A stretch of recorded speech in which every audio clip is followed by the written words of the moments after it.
halachique pur, mais qui concerne le domaine de l'alimentation cachère. Le premier sujet, c'est concernant le miel, et tout à l'heure, je vous expliquerai où se situent les interrogations concernant le miel. Le deuxième point que je vais essayer de traiter avec vous, c'est la question concernant la gelée royale. Est-ce qu'elle est cachère ou n'est pas cachère, cette fameuse gelée royale? La troisième question, tout le monde sait qu'ici en France, dans la généralité de la communauté en France juive, on fait attention de consommer uniquement du lait qui est surveillé. Bien que le lait en soi, c'est un produit de la vache, qui est elle-même une espèce animale cachère, mais malgré tout, le lait, s'il n'a pas été trait en présence d'un délégué rabbinique, c'est un problème. On ne consomme pas du lait s'il n'y a pas eu de présence rabbinique au moment de la traite. La question maintenant qui va se poser, est-ce qu'on pourrait se contenter simplement de caméras? Est-ce qu'on pourrait placer dans les différentes fermes où on veut récupérer le lait, soit pour la consommation du lait lui-même, ou pour la fabrication des produits lactés, pour la fabrication du fromage, de la mozzarella, du lait mental? Est-ce que du lait qui a été trait, sans aucune présence rabbinique, uniquement par les ouvriers, par les fermiers, mais il y a eu quand même une possibilité de regard évidente grâce à des caméras qui ont été placées dans la ferme, qui nous font visualiser directement la traite par des non-juifs, sans aucune présence juive. Est-ce que c'est valable au niveau de la halakha? Est-ce qu'on peut se contenter de ça? Ça, c'était le troisième point. Et le quatrième point,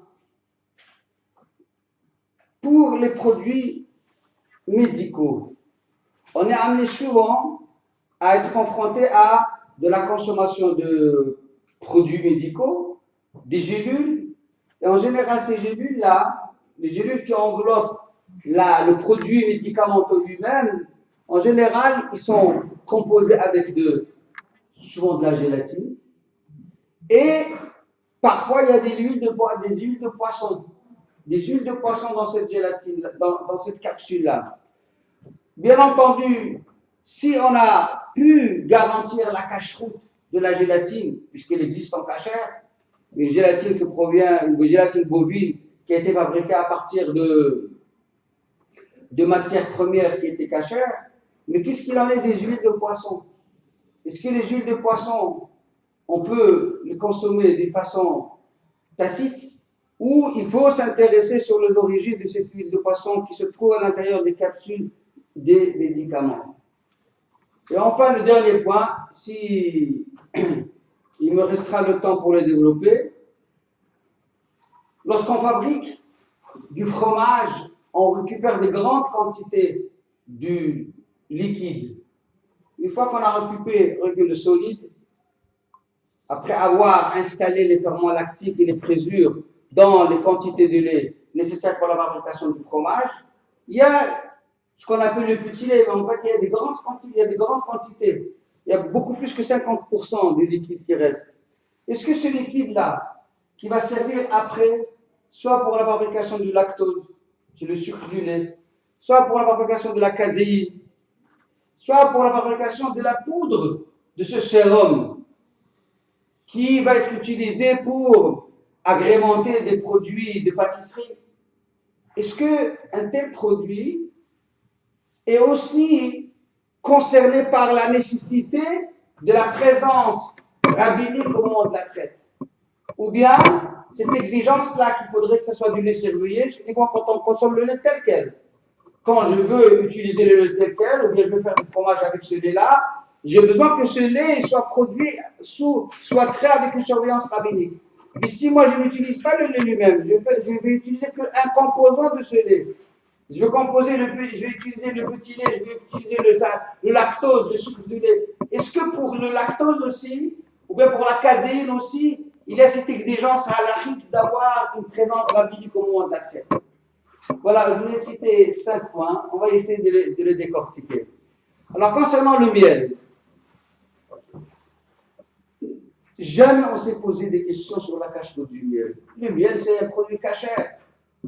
C'est un produit cachère, historiquement parlant. C'est quelque chose qui a toujours été consommé, les yeux fermés, sans aucune ambiguïté, sans aucune complication.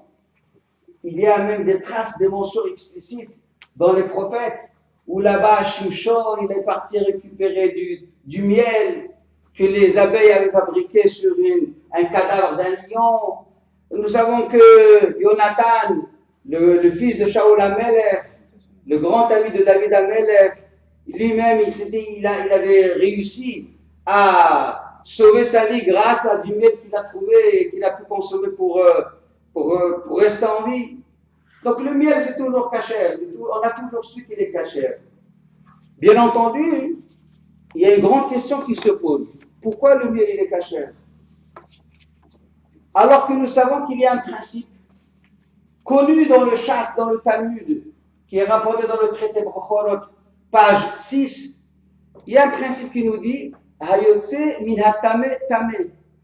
Toute matière qui provient d'une origine impure, elle aussi elle est impure. Hayotse min hataor taor. Et toute matière qui est issue d'une origine qui est pure, elle aussi elle est pure. C'est-à-dire, imaginez par exemple une histoire d'une vache qui aurait mis au monde une espèce qui n'est pas cachère. Il aurait mis au monde une espèce qui n'a pas les sabots fondus. Malgré tout, c'est cachère. Parce qu'étant donné qu'elle provient d'une vache qui elle-même est cachère, le produit qui est issu de la vache, quelles que soient ses normes, malgré tout, il est cachère parce qu'il est issu d'une matière qui est cachère, d'un produit qui est cachère. Donc la grande question qui se pose, l'abeille, on sait qu'elle est interdite.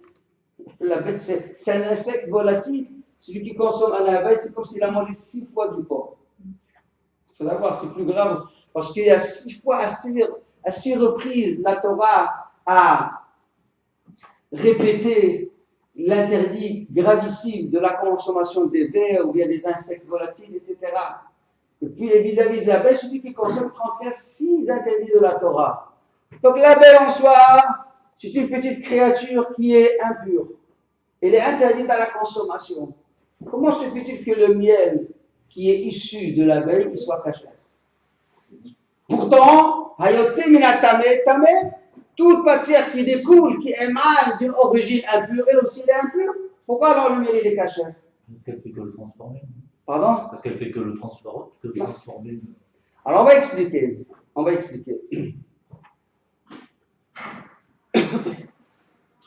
La raison pour laquelle le miel il est cachère est en fait sujette à 2 écoles différentes. Il y a 2 positions qui ont été enseignées auprès de nos grands maîtres de Torah, du Talmud, du Babli. Pourquoi le miel il est cachère? Soit parce que le miel, ce n'est pas une matière qui a été fabriquée à partir de l'abeille elle-même. C'est-à-dire que les molécules du miel ne sont pas issues des molécules de l'abeille. En fait, l'abeille, elle ne joue que le rôle d'un réacteur. Qu'est-ce que ça veut dire? Ça veut dire qu'elle va butiner le pollen qui se trouve sur les fleurs des arbres fruitiers. Et une fois qu'elle butine, elle ingurgite en elle cette matière-là avec la rosée mélangée au pollen. Elle ingurgite tout ça. Il y a une transformation de ce pollen à l'intérieur des entrailles de l'abeille. Et puis il y a une réaction chimique qui se fait, mais indépendamment de la matière de l'abeille elle-même. Et puis après, elle le rejette. En fait, l'abeille, elle ne fait que le rôle, je vous dis, d'un réacteur. C'est comme si vous prenez un réacteur, vous mettez là différents ingrédients dans ce réacteur, il y a une réaction chimique qui se fait, et puis vous récupérez un autre produit. Eh bien, c'est exactement ce qui se passe dans l'abeille. Ça veut dire, en fait, ce n'est pas l'abeille elle-même qui a utilisé des molécules de l'abeille, de son corps, et qu'elle a fait en sorte de produire, de réaliser, d'élaborer le miel. Le miel, ce n'est que le produit de ce qu'elle a consommé. Elle a consommé des produits végétaux, elle rejette un produit végétal transformé. Mais ce qu'elle a consommé, c'est ce qu'elle rejette. Mais il n'a pas été extrait de son être. Ce n'est pas ce qui a été extrait de son être. Ça, c'est une première raison qui est mentionnée dans la Gemara. Une deuxième raison, c'est tout simplement un décret du verset. En fait, il n'y a aucune logique là-dedans. À la limite, la permission de consommer le miel, ça va à l'encontre des principes de la Torah, mais là, explicitement, la Torah nous a formulé un enseignement de permission clair. La Torah nous a dit, dans un passage, je ne veux pas rentrer avec vous dans tous les détails du Pilpoul, parce que sinon on va s'embrouiller les esprits. Simplement, c'est Gzerat HaKatuv, on apprend ça dans un passage, et kol asher yachel et et sheret sa'af lo yachel. De là, on déduit, le sheret sa'af, vous ne mangez pas, mais ce qui découle du sheret, vous mangez. Il y a une étude spécifique que nous constatons dans les versets de la Torah qui nous dévoile comme quoi le miel il est caché. Donc à la limite, moi je ne vais pas être plus royaliste que le roi. Si Hachem me dit que c'est caché, eh bien, je réponds Amen et je le consomme. Vous comprenez? Celui qui a interdit toute matière qui découle d'une espèce impure, il est interdit. Et c'est Hachem qui a dit que le miel tu peux consommer. Donc c'est un décret. C'est-à-dire qu'il n'y a pas de logique là-dedans, mais c'est un décret explicite de la Torah. Très bien. Je vous ai dit les fondements initiaux nécessaires pour comprendre pourquoi le miel il est caché. Maintenant, la grande question qui se pose est la suivante. C'est qu'habituellement, nous savons que le miel est produit grâce au fait que les abeilles butinent le pollen qui se trouve dans les fleurs des arbres fruitiers. Et ça, c'est de notoriété. Vous allez poser la question à n'importe quel apiculteur, il vous dira qu'effectivement, il place d'ailleurs le ruche devant les grands vergers, et comme ça, les abeilles ils viennent en bande, des milliers d'abeilles, ils vont butiner le pollen, et grâce à ça, ils produisent leurs abeilles. Mais vous savez qu'il existe des ruches qui sont installées non pas devant des vergers, mais qui sont installées dans les montagnes, où il y a là-bas des forêts de sapins et des forêts de pins, où il n'y a pas un seul arbre fruitier. Et s'il n'y a pas d'arbre fruitier, donc il n'y a pas de toute fleur. Et s'il n'y a pas de fleurs, il n'y a pas de pollen. Et s'il n'y a pas de pollen, alors à partir d'où, de quelle matière les abeilles produisent leur miel? Eh bien, sachez qu'il existe dans le marché, en grande quantité, le miel qui est fabriqué à partir du miela. Et c'est quoi le miela? C'est qu'en fait, sur les feuilles des pins et des sapins et des arbres non fruitiers, il y a toutes sortes de petites bestioles, des pucerons, des insectes, des vers. Et sur ces feuilles-là, ces bestioles-là, ces pucerons, ces insectes, ils ont des sécrétions habituelles. Elles-mêmes, elles consomment le jus, le liquide qui se trouve dans les feuilles, ils consomment ça, et après, il y a des déjections de ces insectes-là. Ces déjections, on les appelle miela. Le miela, c'est les déjections des pucerons et des vers et des insectes qui vont se nourrir de la matière humide des feuilles, des pins ou des sapins. Et après, ils rejettent des déjections, c'est ce qu'on appelle le miela. Les abeilles viennent et butinent ce miel-là, et avec ce miel-là, ils fabriquent le miel. C'est ce qu'on appelle le miel des arbres. En français, c'est connu, quand on dit le miel des arbres, ça veut dire que c'est un miel qui n'est pas produit à partir des fleurs. C'est un produit qui est produit à partir des déjections animales, des déjections des pucerons. Vous avez dans le marché, en grande quantité, alors, quand vous allez rencontrer, peut-être maintenant il y a des expositions sur le marché des produits alimentaires, vous voyez du miel, posez la question au vendeur, où est-ce qu'il est le miel de miel là? Il va tout de suite vous l'indiquer. Il y a le miel des fleurs, il y a le miel des arbres. Quand on dit le miel des arbres, ça veut dire un miel qui n'a pas été fabriqué à partir du pollen, mais qui a été fabriqué à partir du miel là. Ça veut dire dans des arbres où il n'y a pas de fleurs. Et quand on dit le miel des fleurs, c'est le miel habituel. Alors sur le miel des fleurs, la question ne se pose pas du tout. Je vous ai déjà expliqué les fondements qui nous permettent de le consommer. Mais la question se pose concernant le miel des arbres. Ce miel-là, qui est fabriqué à partir de la consommation par les abeilles des déjections animales, chose qui est parfaitement proscrite. C'est-à-dire ce miel-là, si vous voulez le consommer, eh bien c'est assourd, c'est un interdit formel. Vous êtes en train de consommer une matière non cachère. Donc si les abeilles elles-mêmes consomment une matière non cachère et avec ça ils produisent du miel, est-ce que le miel est cachère? Voilà la grande question. Est-ce que le miel est cachère? Je me suis encore bien étoffé la question. C'est que ce miel, sachez qu'il se trouve en grande quantité. Et d'ailleurs, vous pouvez un petit peu le reconnaître pour les connaisseurs, c'est qu'il est toujours d'un teint plus foncé que les autres. Du miel d'acacia, ou bien de miel de lavande, ou bien de miel d'orange, il est clair, ils sont clairs. Le miel de pin, le miel de sapin, ils sont foncés. Et sachez qu'au niveau qualitatif, le miel des arbres est meilleur que le miel des fleurs. D'ailleurs, il coûte plus cher. Le miel des pins, le miel des sapins, il est de couleur un peu plus foncé et il est plus cher parce qu'il est meilleur que le miel des fleurs. Et le gros problème, est-ce qu'il est cachère? C'est une question à laquelle j'étais confronté grâce à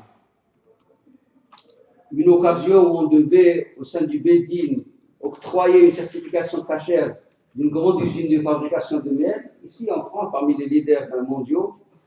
Et un des ingénieurs juifs qui se chargeait de ce dossier-là, et qui était lui le demandeur auprès du Bédine, il m'a interpellé pour me dire, Rav Tougoul, vous savez, ce miel, il est fabriqué par le miel, par les déjections animales.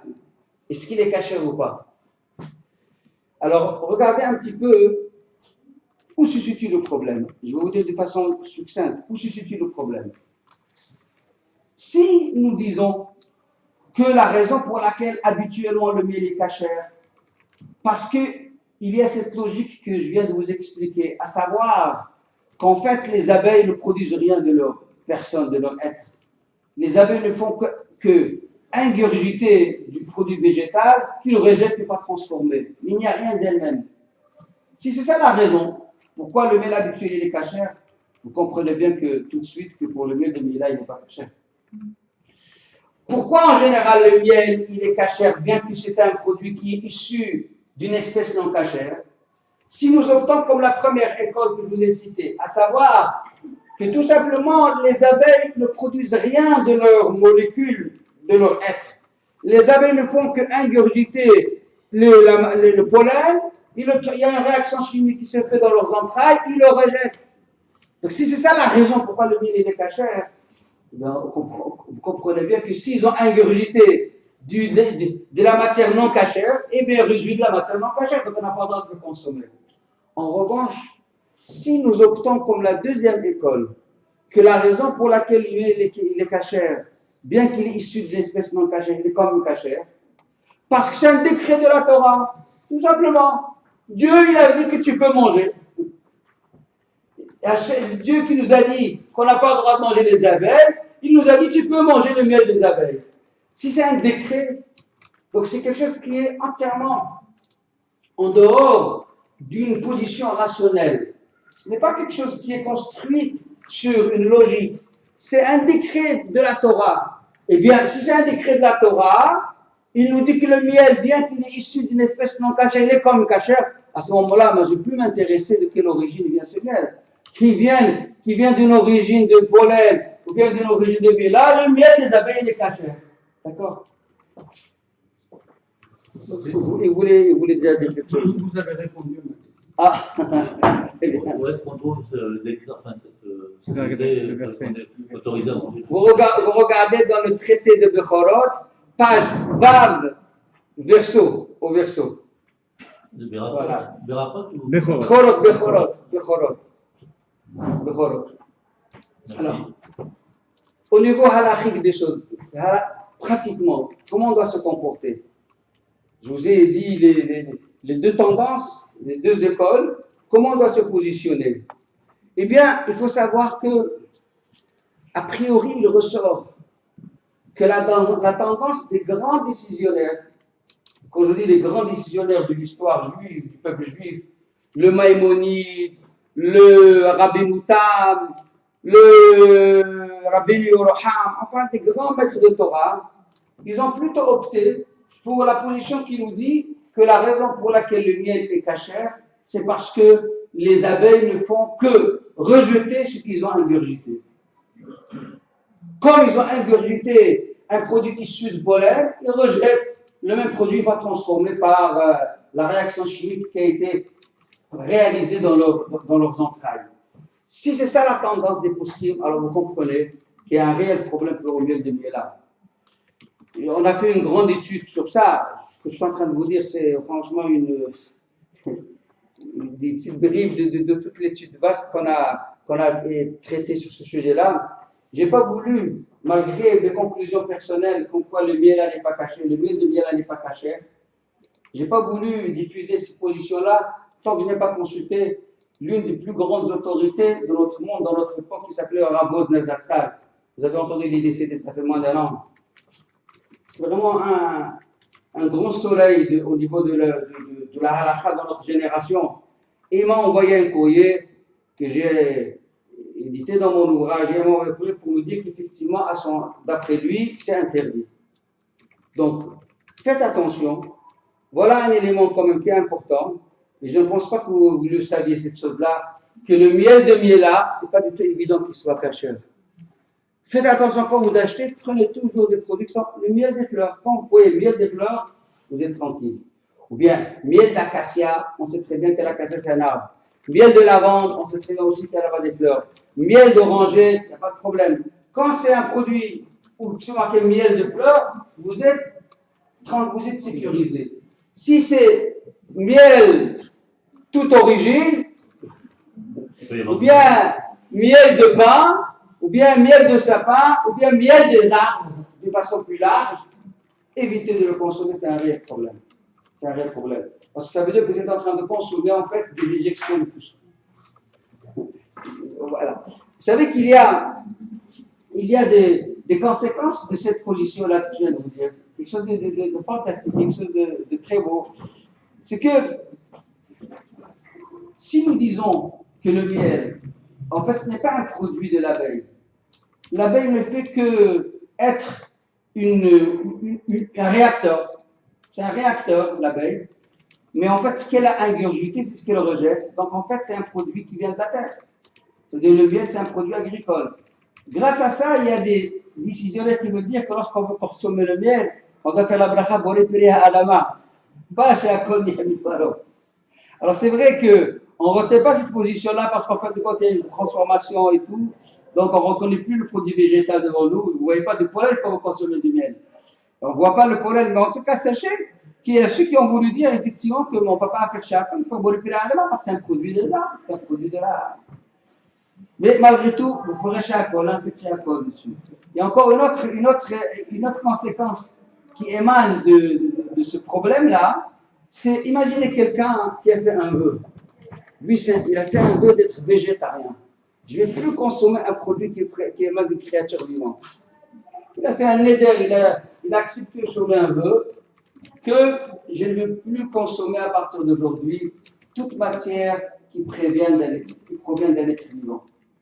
Alors, il ne va pas manger les poissons, il ne va pas manger les volatiles, il ne va pas manger les ovaires, les bovins, il va manger tout ça. Il ne va pas manger, je vous dis, ni coquelin, ni rien du tout. Est-ce qu'il a le droit, ce monsieur-là qui a fait ce vœu-là, de manger du miel? Alors, si on dit que le miel, ce n'est qu'un produit végétal transformé dans les entrailles de l'abeille, il peut consommer. Effectivement, il y a lieu d'aller dans ce sens-là. Il y a lieu d'aller dans ce sens-là parce que ce n'est pas un produit animal. L'abeille a eu la gentillesse de le conserver quelque part dans ses entrailles à moi, mais après l'a rejeté, mais ce n'est pas elle qui l'a produit, ce n'est pas elle qui l'a élaboré. Ce n'est pas l'enfant de l'abeille. C'est une transformation qui s'est faite dans les entrailles de l'abeille, ce n'est pas elle qui l'a produit. Donc il aura plutôt le statut d'un produit plutôt agricole et pas un produit animal. C'est fantastique. D'accord. En tous les cas, juste, je m'arrête à ce niveau-là, qu'effectivement, il faudrait faire attention de ne pas consommer d'une façon, lui, tous les miels, surtout à Rosh Hashanah, on a l'habitude de tremper la pomme dans le miel. Alors, le jour de Rosh Hashanah, on a besoin d'avoir des mérites. On a besoin de se présenter devant le tribunal suprême avec des bagages et des dossiers de protection. Et ce n'est pas avec une pomme trempée dans du miel cachère qu'on peut se présenter devant Hachem. Donc vraiment, faites attention à ça. Et sachez que Baruch Hashem, cette position-là qui a été issue du Bédin de Lyon, elle a fait ses ailes, elle est maintenant connue dans tout le monde. Tout le monde, il y a même les OYO des États-Unis qui m'ont envoyé, ils m'ont demandé d'utiliser notre position. Le Kellogg's en Angleterre, parce que on achetait on consomme le Kellogg's, il y a là-bas les Pops. Non, le Smacks. Les Smacks là-bas, c'est les grains de blé gonflés. Et ils sont du miel, c'est marqué miel. Et quand ma femme elle a apporté ce paquet à la maison, j'ai dit attends, d'abord je vais me renseigner de quel miel il s'agit. J'ai envoyé un courrier au building de Manchester, qui est celui qui donne, c'est les MK, celui qui se charge de la fabrication de cacheurs de ce produit en Angleterre. Et je lui ai expliqué, voilà, tous les tenants, les aboutissants du problème, avec la lettre d'acquiescement de notre maître, le Rav Wosner et tout.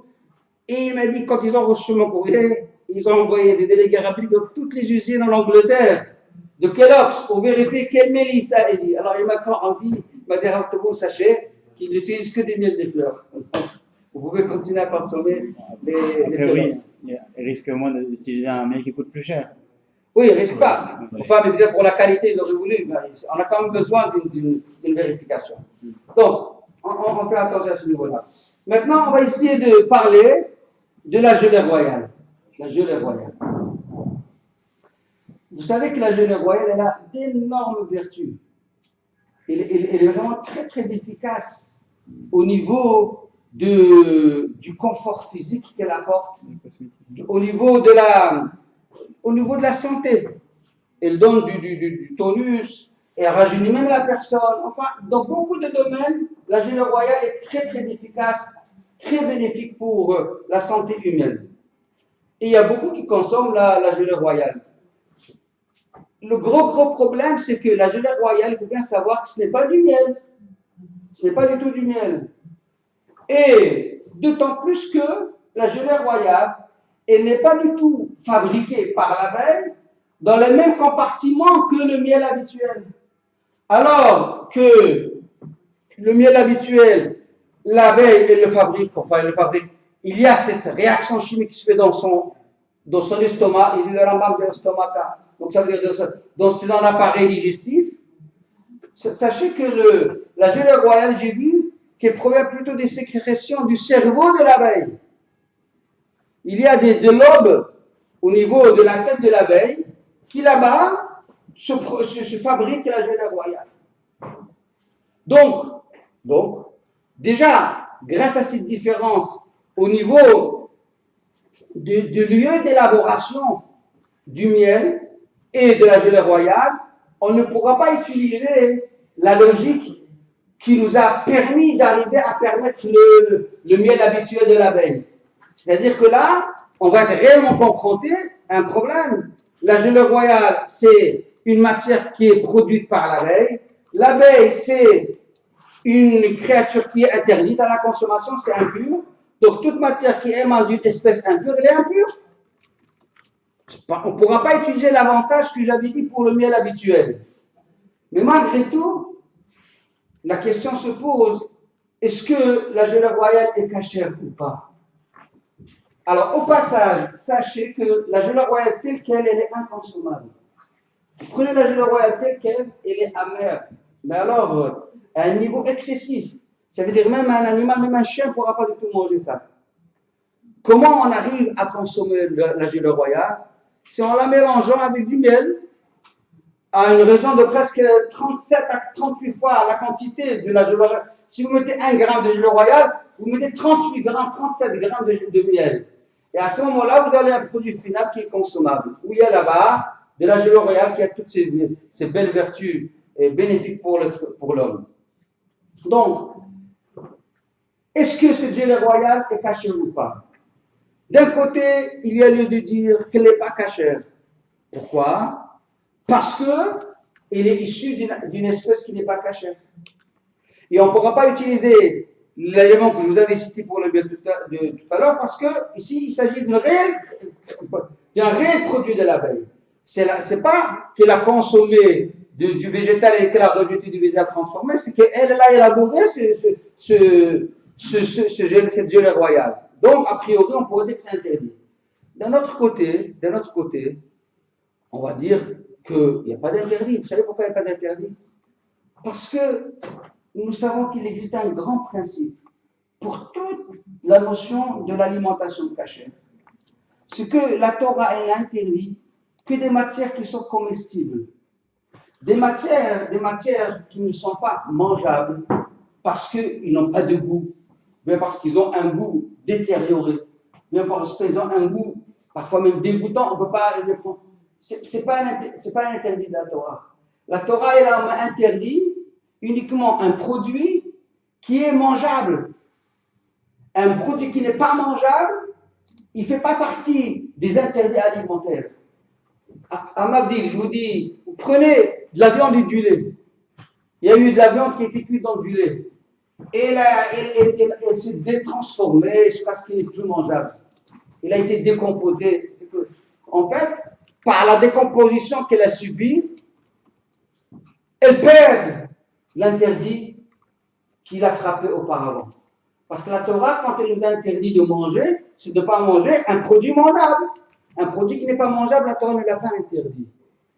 Et puis à partir de là, il y a lieu de dire que, avec tous ces désavantages-là de cette fameuse gelée royale, qui est une émanation d'une espèce non cachère, mais puisque la gelée royale en soi, elle n'est pas mangeable.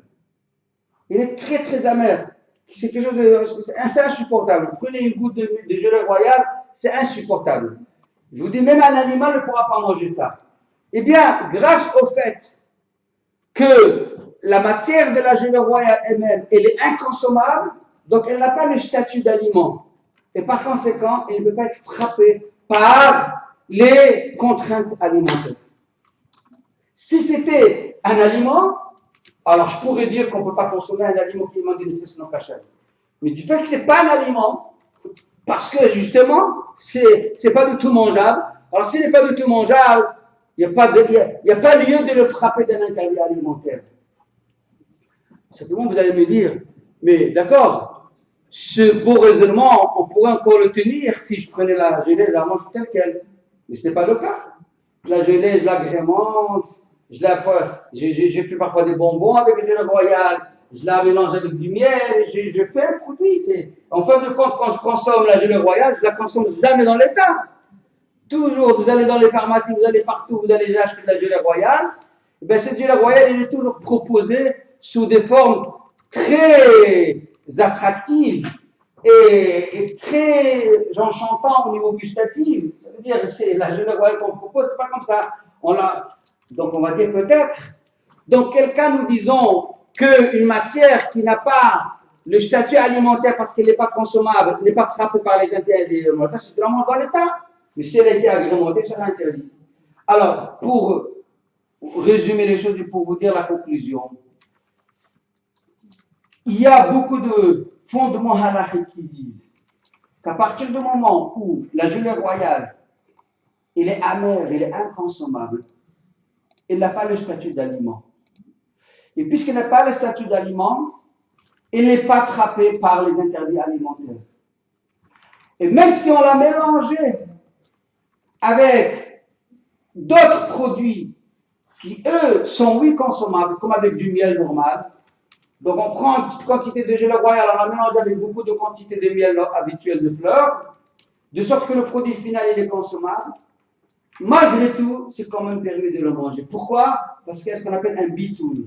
C'est quoi bitoul?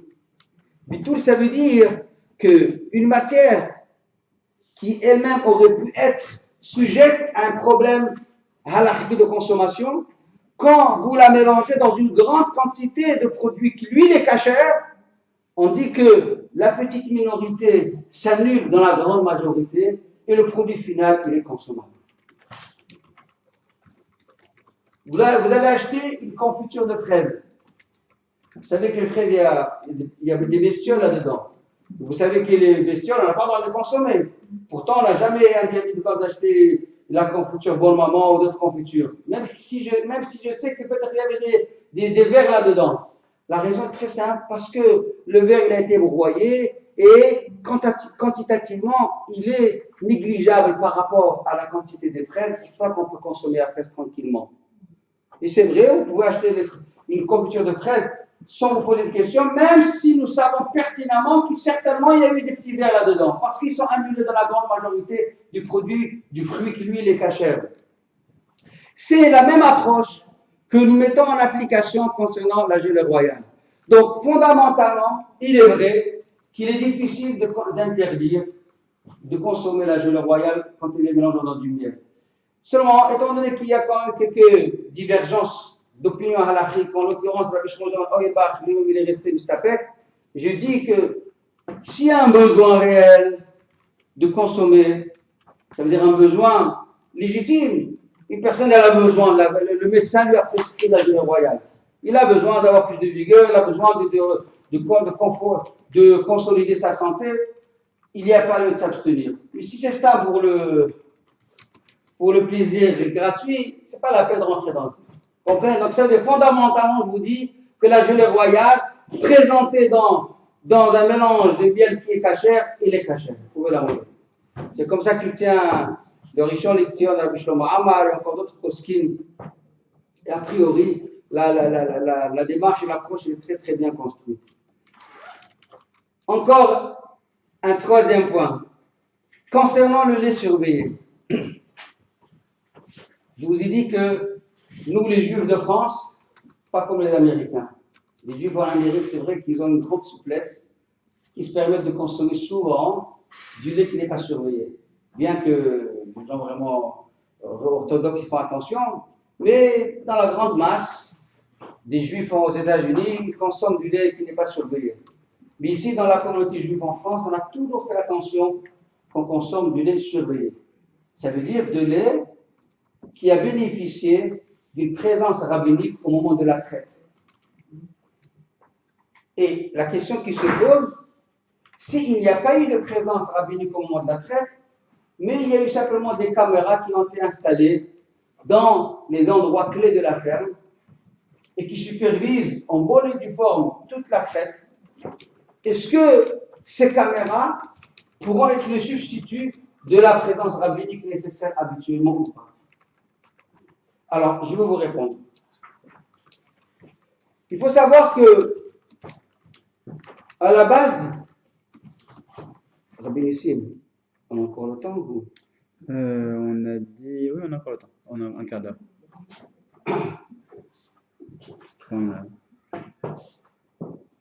Concernant le lait en soi, on va essayer d'étudier les choses dans le fond. Le lait en soi, qui a été frappé par cette contrainte, qu'on ne peut pas le consommer s'il n'y a pas une présence rabbinique au moment de la traite. Pourquoi? D'où il est sorti cette contrainte-là? Pourtant, la vache, elle est cachère, le lait, il est cachère. Des vaches halal, partout c'est rapporté dans les versets que le lait, il est cachère. Et qu'est-ce qu'on a besoin? D'avoir une présence rabbinique au moment de la traite. C'est comme si vous allez lui dire, pour consommer du pain, il faudrait qu'il y ait un juif au moment de la moisson.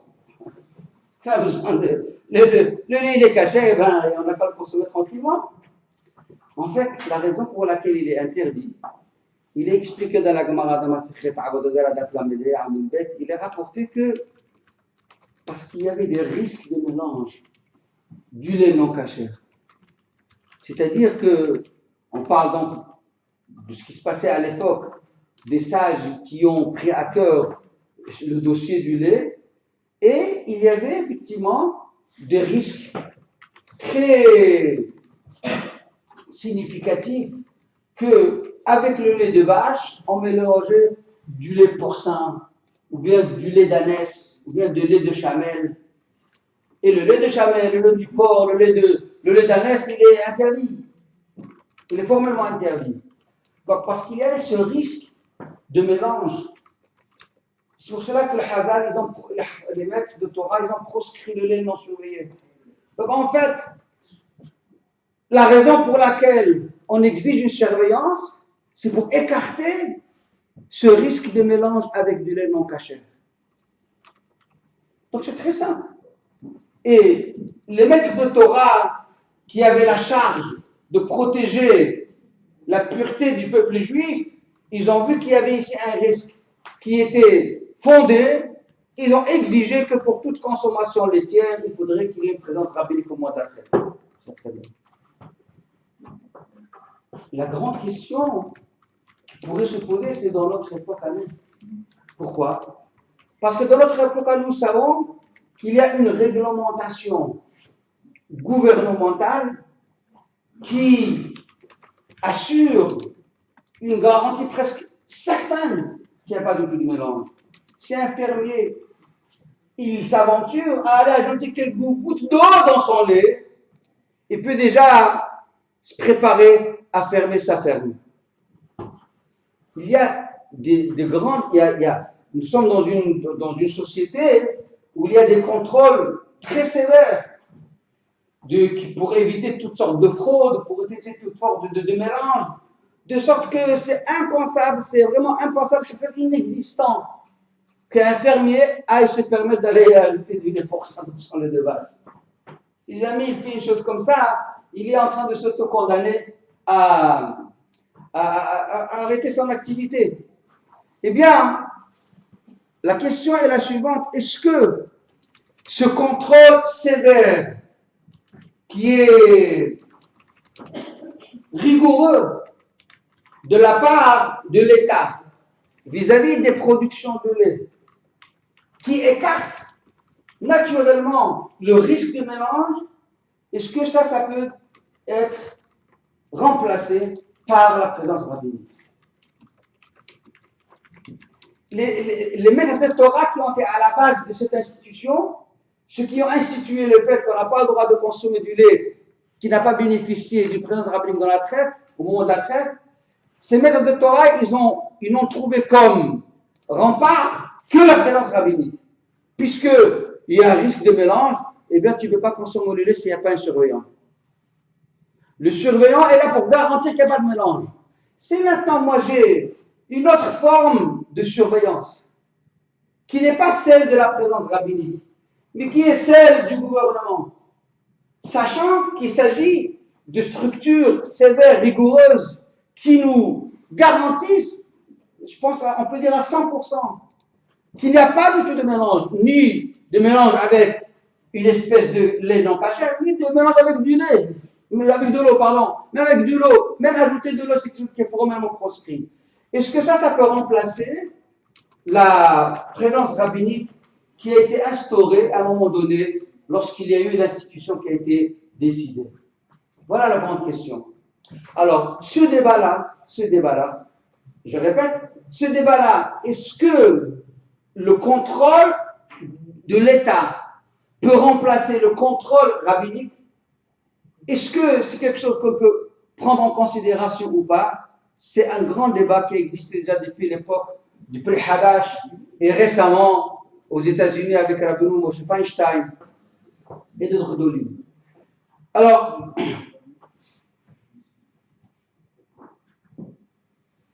au niveau de la conclusion des choses, je vous dis ce qui est retenu par les maîtres de notre génération, en l'occurrence notre grand maître le Rav Ovadia Yosef, qui n'est pas parmi les rigoureux, parmi les gens qui cherchent à compliquer les choses. Maran Rav Ovadia, toute sa puissance, c'était vraiment la puissance de montrer les permis, d'arriver au maximum à permettre ce qu'il faut permettre. C'est-à-dire, interdire, c'est toujours facile d'interdire. Mais permettre, c'est pas évident de permettre. Et bien lui qui était toujours dans cette philosophie d'apporter le fondement du permis, il n'a pas trouvé comment permettre du lait non surveillé par une présence rabbinique. Et il ne se contente pas du regard et du contrôle de l'État. C'est-à-dire que de nos jours aussi, en France, on ne peut pas consommer un lait qui n'a pas bénéficié d'une présence rabbinique, pas au moment de la traite. C'est ce que nous faisons. Tout le lait, tous les produits lactés du Bédine de Lyon, ils bénéficient, Baruch Hashem, d'une présence rabbinique. Encore tout à l'heure, il y a quelques minutes, on parlait avec les surveillants qui doivent aller en Suisse pour produire du lait pour les montagnes qu'on fait en cachère par le Bédine de Lyon. Pourquoi? Même si je sais pertinemment qu'il n'y a pas du tout de mélange, c'est impossible qu'il y ait des mélanges, mais il faut une présence rabbinique. Très bien. Alors maintenant, j'avance d'un cran. Soit, on a besoin d'une présence rabbinique. Mais est-ce que le regard des caméras peut remplacer les présences rabbiniques? Ça veut dire en fait, nous avons 3 niveaux. Nous avons la présence rabbinique physique d'un rabbin, d'un délégué rabbinique qui est présent au moment de la traite. Nous avons le contrôle de l'État, qui font des visites régulières dans les fermes, et ils exigent des traçabilités de leur traite. Ils ont tout un documentaire chaque fois pour bien s'assurer que tout fonctionne normalement. Et nous avons les caméras. Alors, les décisionnaires de notre génération ils pensent que les caméras, ça peut remplacer la présence physique. Pourquoi? Parce qu'il n'y a pas de différence si je suis présent à 50 mètres de la chose, ou si je suis présent à 500 km, mais que je vois de loin ce qui se passe. Je suis présent. Donc aujourd'hui, il n'y a pas une loi que la personne doit être là-bas pour faire la bénédiction. Il n'y a pas que les fermiers, souvent, ils pensent que le rabbin doit passer pour bénir les vaches. En fait, c'est pas pour bénir les vaches. Le délégué rabbinique, voilà, pour bénir les vaches, pour faire Monsieur Berachovage. Le délégué rabbinique est là pour voir le lait très devant lui, c'est tout. Donc la présence physique, ce n'est pas pour apporter une ambiance de sainteté à la ferme. C'est ça l'objectif. La présence rabbinique est là pour regarder que le lait il est très devant nous. Et bien ce regard-là, on peut l'avoir, Baruch Hashem, grâce à notre société moderne, on peut l'avoir même à 10 000 km. Donc il n'y a pas de problème. On peut très bien regarder ce qui se passe avec les caméras. Et je vais vous donner plus que ça. Vous savez, j'ai découvert récemment, on fait des productions, Baruch Hashem, au Bédine de Lyon, on fait des productions de grandes quantités de poudre de lait, de ce qu'on appelle la caséine de lait, et qu'ils utilisent en Israël pour les fromages. Donc presque tous les 2 mois, on envoie des conteneurs, 25 tonnes de poudre de lait. Et on voit là-bas sur Gers, dans le nord de la France, on envoie chaque fois 6 à 7 délégués rabbiniques pour être présents pour la traite. Après, ils récupèrent tout le lait, donc 75 000 litres, et avec ça, ils atomisent le lait, ils font de la poudre. Cette poudre-là, elle est expédiée en Israël, et là-bas, donc dans tous les yaourts que vous mangez en Israël, c'est qu'il y a là-bas du Bédine de Lyon. Là-bas, la poudre de lait surveillée par le Bédine de Lyon. Et j'ai découvert qu'on a des grandes fermes là-bas en Nord, il y a une autre forme de traite, quelque chose de fantastique, d'extraordinaire. C'est qu'il y a des robots. Alors, je vais essayer un petit peu d'expliquer l'évolution de la traite dans l'histoire. On sait qu'à l'époque, il y avait un paysan avec ses mains, il prenait les extrémités des mamelles de la vache et avec ça, il retirait le lait. Après, il y a une petite évolution, ce n'est plus le paysan qui fait ça, mais il met des embouchures automatiques, il va appuyer sur un bouton et il y a une traite qui fait automatiquement. Dans la grande majorité des traites, c'est comme ça, c'est pas la recette, c'est tout ce qu'on a. Mais il y a encore une autre catégorie de traite. Et ça, c'est quelque chose de phénoménal. C'est qu'en fait, le paysan n'a pas besoin d'arriver chez la vache. La vache, elle-même, quand elle sent le besoin d'être soulagée, elle se lève, elle va dans un coin, et là-bas, il y a un robot. Il y a un robot avec des bras. Il va, il se place sous les mamelles, et il y a un marquage qui reconnaît l'identité de la vache. Et s'il reconnaît l'identité de la vache, tout de suite lui-même, il va se fixer avec les lamelles, il crée. Il n'y a pas de paysan. Ça veut dire que vous avez 300-400 vaches, et les vaches d'elles-mêmes, ils vont de temps en temps aller rendre visite dans le petit coin où il y a la vache au robot, et la traite se fait chaque fois par des robots. Et on sait très bien combien de litres il a été traité de telle vache, parce que dans ce robot-là, jamais il ne se permet de faire la traite s'il n'a pas reconnu la vache. Parce qu'il y a des signes, il y a des marquages sur les lamelles, sur les mamelles, il y a des marquages des puces qui transmettent le message.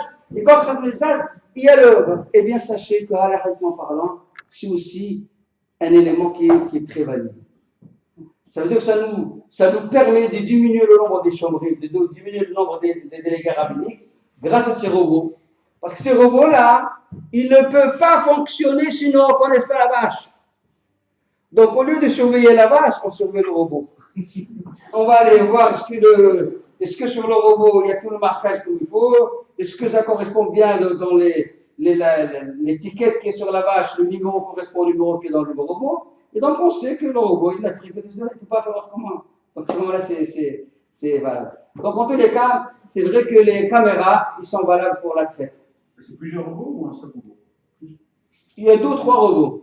Mais chaque fois, la vache s'élève, ça veut dire, alors que normalement, les traites se font 2 fois dans la journée. 5 heures du matin, 5 heures d'après-midi.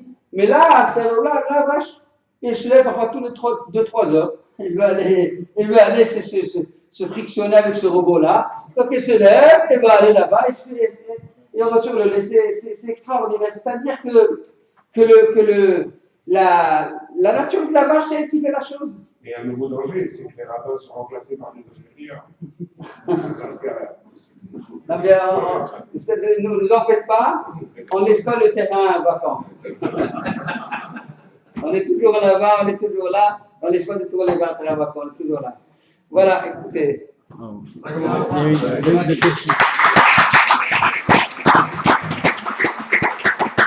Je suis allé encore en retard, excusez-moi, juste une question. Est-ce qu'on peut acheter du pain normal dans une boulangerie? Ou est-ce qu'il faut absolument acheter du pain cachère? Normalement, il faudrait plutôt aller se servir chez les boulangers juifs. Nous avons ici à Lyon 4 producteurs de pain juif.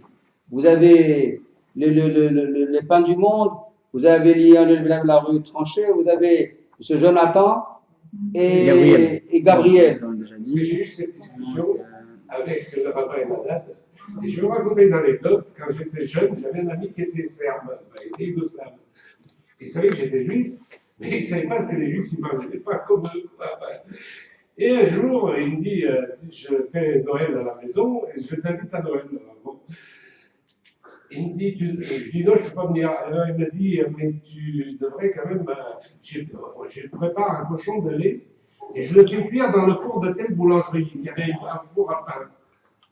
Et c'est là où ça m'a. Et je dis, non, c'est vachement. Vous avez raison, faites attention. Mais ça m'est revenu, quand j'ai eu ces discussions avec Raphaël la date, ça m'est revenu en fait cette histoire, parce que j'ai vécu. Le type, il a fait cuire son cochon de lait dans un four de boulanger normal. Alors, pour bien répondre à la question de façon. Comment se servait le pain là-bas? Juste pour être précis, vous avez raison pour être précis pour cette question-là. Moi, j'ai eu l'occasion de visiter ici des boulangeries non juives. La Banette, là-bas, Cormizola. Et j'ai constaté de visu que dans le même four où ils font cuire les baguettes, ils font cuire là-bas leur pizza au lard, ou bien leur poulet, dans le même four.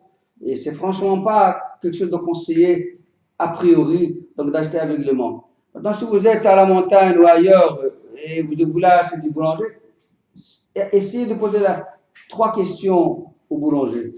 La première, est-ce qu'il n'ajoute pas un améliorant à la farine? L'améliorant, c'est le E471 ou le E472. Ce composant-là, c'est ce qui permet de garder une grande fraîcheur au pain et une certaine élasticité. Et il est souvent d'origine animale. C'est vrai qu'il existe le E411 et le E412 cachère, mais ce n'est pas le cas dans les boulangeries. Donc, posez-le la question, est-ce qu'il n'y a pas de E411?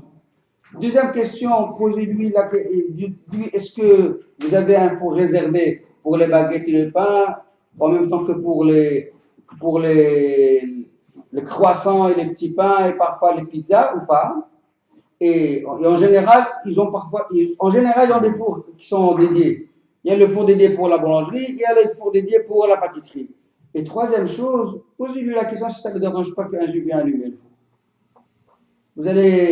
Nous, on a toujours fait ça quand il y a plusieurs familles qui sont à la montagne. On va chez le boulanger, vous allez commencer la cuisson de vos pas à quelle heure? À 5 heures du matin, ça ne vous dérange pas qu'on vienne à 4h30 allumer le four? Déjà, ça ne me dérange pas, on va allumer le four. Comme ça, au moins, ça s'appelle que c'est un juif qui a fait la cuisson. Et donc, s'il n'y a pas eu de juif qui a fait la cuisson et que vous êtes quand même prêt à commander le pas de pain, vous pouvez consommer le pain même s'il n'a pas été fait par un juif. À condition qu'il n'y a pas eu de mélange interdit d'améliorant non cachère.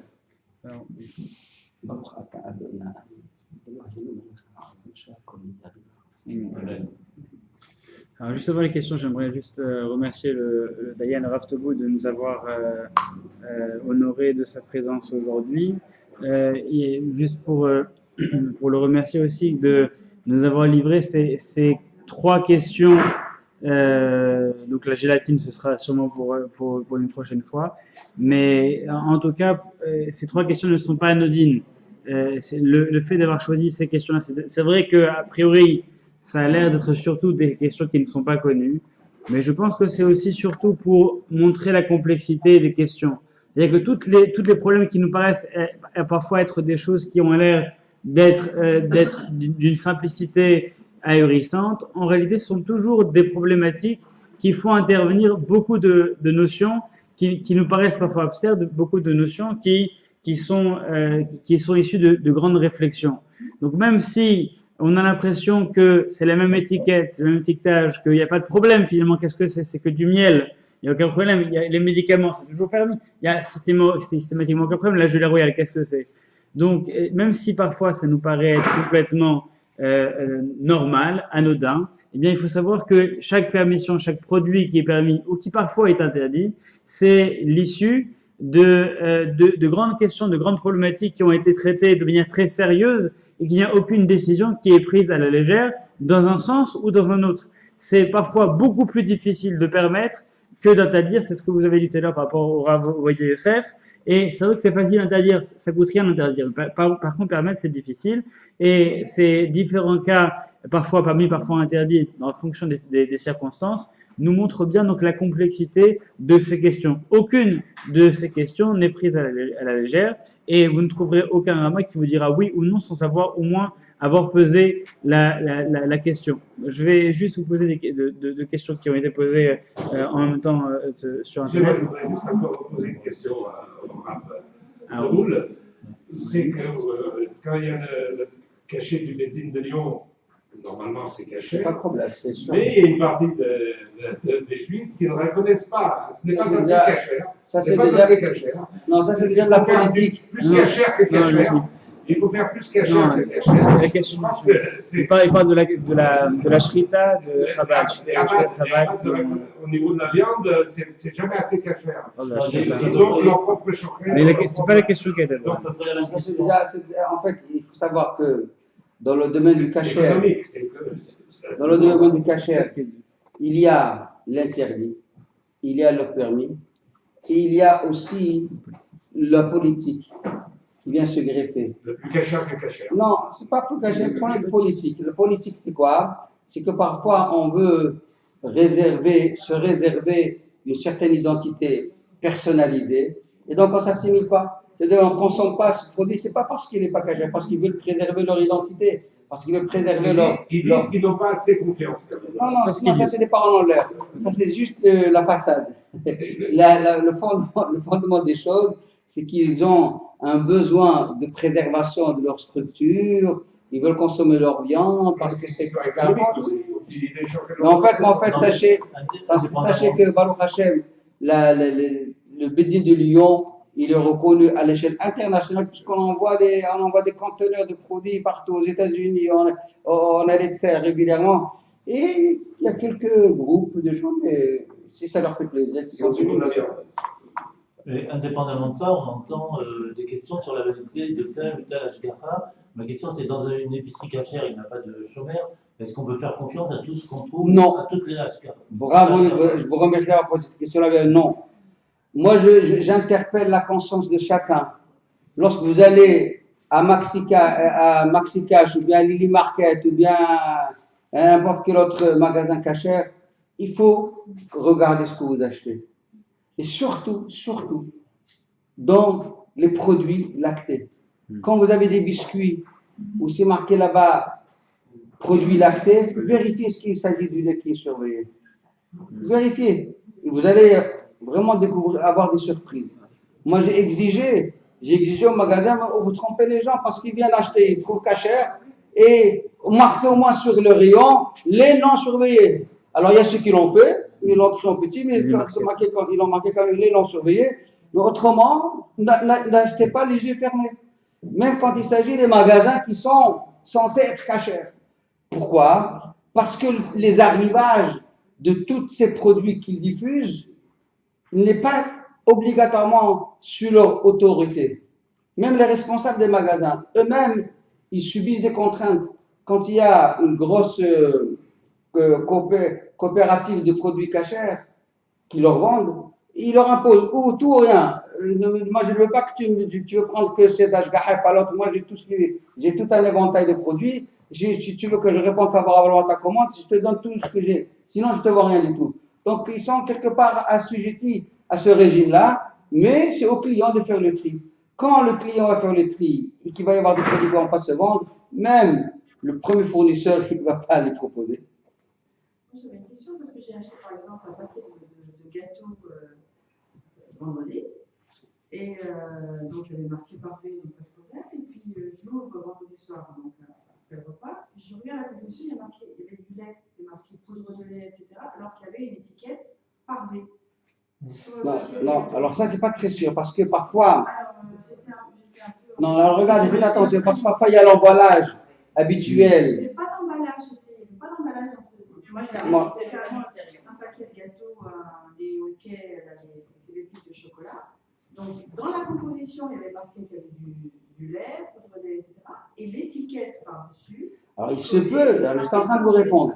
Oui, non, je vous réponds. C'est possible. Il se peut que la recette mentionnée sur l'emballage habituel, c'est la recette de la production non cachère en général, mais bien sûr, ceux qui ont voulu fabriquer en cachère, ils ne pouvaient pas changer tous les emballages de l'usine, ils ont conservé l'emballage, mais ils ont quand même marqué parfait parce qu'ils ont fait une recette spéciale. Voilà ce qui. Souvent, nous on a fabriqué à Pessah des produits, des biscuits cachères, c'est exactement la même chose.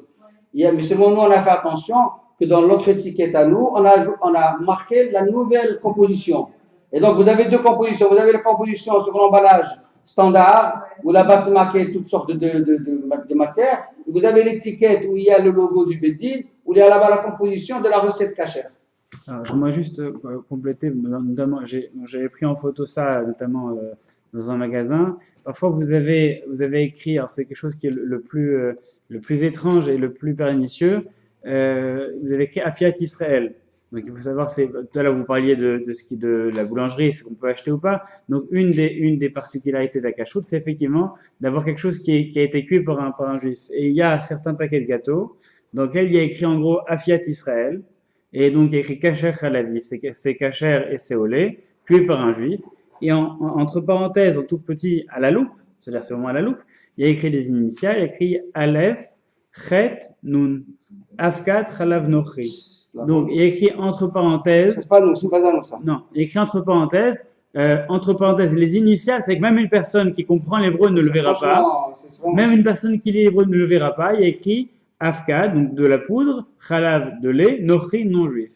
Donc, c'est-à-dire qu'il y a une personne il y a un rabbin qui a eu cette idée absurde de dire pour ceux qui font attention à prendre quelque chose qui est écrit par un juif, c'est Afiat Israël, mais ces mêmes personnes-là, peut-être qu'elles prennent pas du lait chameau, donc c'est pas grave s'il y a du lait de chameau. C'est vrai que c'est de la poudre de lait, donc parfois il certains. Voilà. Malgré tout, donc c'est très bizarre. C'est quelque chose donc j'ai pris en photo parce que moi ça m'avait étonné. Et donc c'est effectivement j'ai vu à un moment qu'il y avait écrit donc les étiquettes. Attention, produit au lait non surveillé. Donc dans le kasher, parfois certains. Il faut ouvrir les yeux. Il faut vraiment ouvrir les yeux. Il y avait donc une question qui a été posée, deux questions qui ont été posées, comme je vous le disais. Et la première, à propos de la gelée royale, donc a priori, il ne devrait pas y avoir de problème au niveau des cosmétiques. Au niveau des cosmétiques, donc il ne devrait pas y avoir de problème. Et deuxième question, au niveau du beurre. On a parlé du lait chameau, mais au niveau du beurre, est-ce que c'est la même problématique que le lait chameau, ou est-ce que le beurre... Alors, rapidement, pour le beurre, il est vrai qu'il y a une certaine souplesse, à savoir que au départ, quand il y a eu l'institution qui a été décrétée par les sages de la Torah, ils n'ont pas inclus un interdit pour le beurre, mais il faut quand même faire attention, parce que moi j'ai constaté, c'est une constatation personnelle, lors de mes visites dans les fromageries, et là où je fabrique aussi beaucoup de beurre, où des directeurs de production m'ont confirmé, mais honnêtement, que dans le beurre qu'ils fabriquent, ils ont toujours des ferments lactiques. Et ces ferments-là, ils sont fabriqués par eux-mêmes avec du lait. Donc ça veut dire, le beurre, c'est quoi le beurre? Le beurre, c'est la graisse du lait. Alors quand on fait le barattage, on sépare la graisse du lait et on a le beurre. Mais ils mélangent avec ce beurre-là des ferments lactiques. Ces ferments sont fabriqués par du lait non surveillé. Donc il y a un problème. Alors si vous avez effectivement du beurre pur, 100% où il n'y a pas de ferments lactiques, à la limite, pour ceux qui veulent consommer, on ne peut pas l'interdire. Mais si vous n'avez pas la garantie qu'il n'y a pas de ferment lactique, vous ne pouvez pas consommer, prendre du beurre qui est caché. Voilà. Est-ce qu'un juif... Dernière question. Est-ce qu'un juif peut vivre au Ladakh? Parce qu'au Ladakh, il n'y a pas de vache, il y a des yaks, et ils ne prennent que du lait de yak. Au Ladakh. Ladakh, c'est un pays. Près de l'Himalaya. Là-bas, il n'y a pas de vache. Il n'y a pas de vache. Mais Il n'y a que des yaks. Et ils se et nourrissent le yak, c'est pas des cachers. Les yaks, ils remuent le bail. Est-ce qu'un juif, comment il va faire pour vivre? Ah, il ne mangera pas ça. C'est comme vous me dites, s'il n'a pas de vache, il peut manger du porc. C'est sûr que non. Voilà, en tout cas, c'est la dernière question. Merci beaucoup, Rav Togo, pour nous avoir honoré de votre présence et pour toutes ces questions, encore une fois, qui ont démontré véritablement la complexité des questions à l'Afrique. Donc, il faut savoir qu'aucune décision n'est prise à la légère, d'une façon ou d'une autre. C'est toujours l'issue de discussions et des conclusions qui viennent clore des débats très complexes. Merci beaucoup. Très bien, Hazak, merci.